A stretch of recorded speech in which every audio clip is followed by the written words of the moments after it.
Hello friends, मैं doctor निशा मंगल, genesis clinic Jaipur से। आज हम बात करेंगे लेग क्रैम्प्स इन प्रेगनेंसी के बारे में। महिलाओं के अंदर प्रेगनेंसी होते ही लेग क्रैम्प्स के जो चांसेस हैं वो 2 से 3 गुना बढ़ जाते हैं। नॉर्मली हमें लेग क्रैम्प्स जो हैं वो दूसरी और तीसरी तिमाही में ज़्यादा परेशान करते हैं और डिलीवरी होने के बाद ही अपने आप सबसाइड हो जाते हैं। सबसे पहले हम बात करेंगे कि आखिर लेग क्रैम्प्स होते क्या हैं। इसमें आपकी जो मसल्स होती हैं उनका सडन स्पाज्म हो जाता है, मतलब वो अचानक से सिकुड़ जाती हैं और टाइट हो जाती हैं। ये मसल जो जब टाइट होती हैं तो ये पेनफुल भी होती है। इनफैक्ट आप इन पे हाथ भी टच करते हो तो भी आपको पेन फील होता है और ये पेन इतना ज़्यादा होता है कि फीमेल्स को रात में सोते हुए उनकी नींद खुल जाती है इस पेन के कारण। नॉर्मली ये पेन आपको कुछ सेकंड्स के लिए रहता है और जो मसल का स्पाज्म है वो अपने आप ही ठीक हो जाता है, पर नाइट में इसकी इंसिडेंसेस जो हैं धीरे धीरे बढ़ती हैं। 2 बार या 3 बार क्रैम्प आ गया या 4 बार क्रैम्प आ गया तो अगर हम ध्यान नहीं देते हैं तो ये नाइट क्रैम्प्स जो हैं वो धीरे धीरे आपको डेली रूटीन में परेशान करने लगते हैं और इसकी वजह से आपकी प्रेगनेंसी पर भी इफेक्ट आता है। तो सबसे पहले हम बात करेंगे कि लेग क्रैम्प्स का कारण क्या होता है। ब्रॉडली हम बात करें तो लेग क्रैम्प्स होने के 4 बेसिक कारण होते हैं। सबसे पहला, आपको प्रेगनेंसी होते ही हार्मोन चेंजेस होता है, वेट पुट ऑन होता है और जैसे ही आपका 4th-5th मंथ स्टार्ट हो जाता है तो आपका जो टमी है वो भी ग्रोथ करना स्टार्ट हो जाता है। तो टमी की ग्रोथ से और वेट गेन से आपकी जो नर्व्स हैं वो कंप्रेस होती हैं, मसल्स हैं वो कंप्रेस होती हैं और साथ ही जो लेग मसल्स हैं उसमें थोड़ा वीकनेस भी आता है। तो ये एक मेन रीज़न होता है आपके लेग क्रैम्प्स होने का।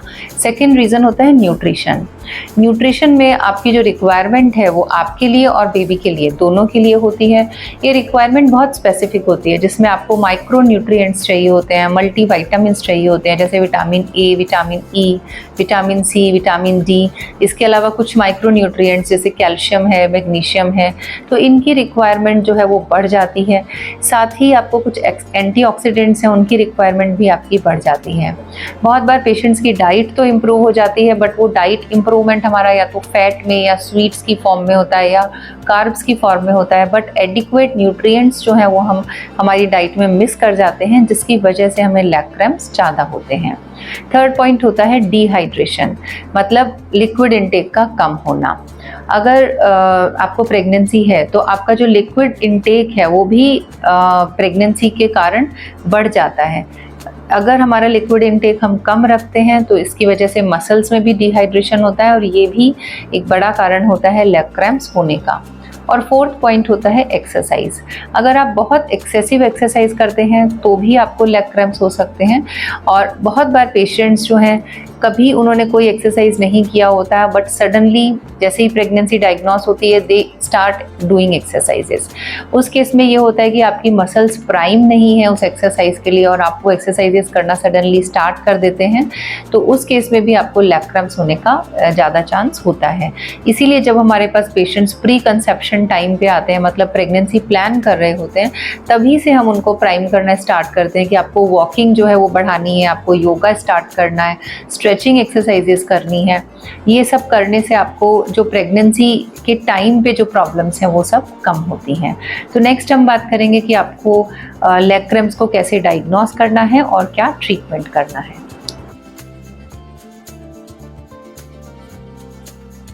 लेग क्रैम्प्स का डायग्नोसिस मोस्टली क्लिनिकली होता है, मतलब पेशेंट की कंप्लेन से ही हम ये पता लगा लेते हैं कि पेशेंट को लेग क्रैम्प्स हो रहे हैं। बट जैसा कि लेग क्रैम्प्स की इंसिडेंसेस जो हैं वो उन पेशेंट्स में ज़्यादा होते हैं जिनको या तो हीमोग्लोबिन बहुत कम है या उनको बीपी बहुत ज़्यादा है या शुगर्स डिटेक्ट होती हैं। तो इसके लिए हम कुछ टेस्ट होते हैं लैब टेस्ट, वो नॉर्मली लेग क्रैम्प्स में कराते हैं, जैसे कि आपका हीमोग्लोबिन है, आयरन मेजरमेंट्स हैं, आपका रैंडम शुगर टेस्ट है या थायराइड टेस्ट है या बीपी चेकिंग है, एक बार ये सब टेस्ट कर लेते हैं ताकि हमें ये पता लग जाए कि किसी पर्टिकुलर डिजीज़ की वजह से तो लेग क्रैम्प्स नहीं हो रहे हैं।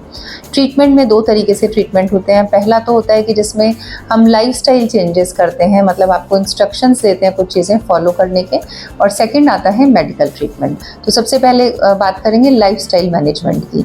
इसमें फर्स्ट होता है कि हमें लिक्विड इनटेक इंक्रीज़ करनी होती है। अगर आप डायरेक्ट वाटर नहीं ले पा रहे हैं तो और किसी फॉर्म में भी आप आप लिक्विड ले सकते हैं, जैसे आप छाछ ले सकते हैं या आप जूसेस ले सकते हैं या आप कोई भी ड्रिंक जो आप जैसे नींबू पानी है वो पी सकते हैं, कोकोनट वाटर ले सकते हैं। सेकंड हमारा पॉइंट आता है ओवरऑल न्यूट्रिशन इम्प्रूव करना, जिसमें कि आपकी डाइट के अंदर हम जो विटामिन इंटेक है, एंटीऑक्सीडेंट्स है वो इम्प्रूव कर पाएँ, तो आप अपने डाइटिशियन से कंसल्ट कर सकते हैं। थर्ड आता है हमारा स्लीप प्रॉपर होना चाहिए, इसमें कम से कम 7 to 8 आवर्स का नाइट स्लीप प्रॉपर आपको आना चाहिए। अगर आपका स्लीप प्रॉपर नहीं है तो भी आपको लैक क्रैम्प्स की कभी कभी कंप्लेंट्स रहती हैं। और फोर्थ पॉइंट आता है एक्सरसाइज। एक्सरसाइज में हम हमेशा बोलते हैं कि आपको मॉडरेट एक्सरसाइजेस करना है, आपको स्ट्रेचिंग एक्सरसाइजेस करना है और आपको एक जो वॉक है रेगुलर वो आपको ज़रूर कंटिन्यू करनी है all through your pregnancy. Next हम बात करेंगे प्रॉपर मेडिकल ट्रीटमेंट के बारे में। मेडिकल ट्रीटमेंट में नॉर्मली हम सप्लीमेंट मेडिसिन देते हैं, जिसमें कि हम आयरन टैबलेट्स देते हैं, मल्टी विटामिन्स देते हैं जैसे vitamin A, vitamin E, vitamin D3 और मिनरल्स देते हैं जैसे कैल्शियम है, मैग्नीशियम है। Mostly 90% patients, 90 to 95% patients lifestyle management और सप्लीमेंट मेडिसिन से ही ठीक हो जाते हैं। कभी कभी कुछ पेशेंट्स के अंदर हमें इन सारी चीज़ों के बाद भी पेशेंट्स को लैक क्रैम्प्स अनबियरेबल होता है और इतना पेनफुल होता है कि वो नाइट स्लीप नहीं ले पाते हैं। उन पेशेंट्स को हम नॉर्मली रिफ्रैक्टरी केसेस कहते हैं, ये बहुत कम होते हैं बट इनकी वजह से उनका प्रेगनेंसी बहुत अफेक्ट होता है। उन पेशेंट्स में हम प्रॉपर कुछ मेडिसिन यूज़ करते हैं जैसे कि गाबापेंटीन है, क्लोनोज़ेपाम है या कार्बिडोपा लीवोडोपा कॉम्बिनेशंस हैं।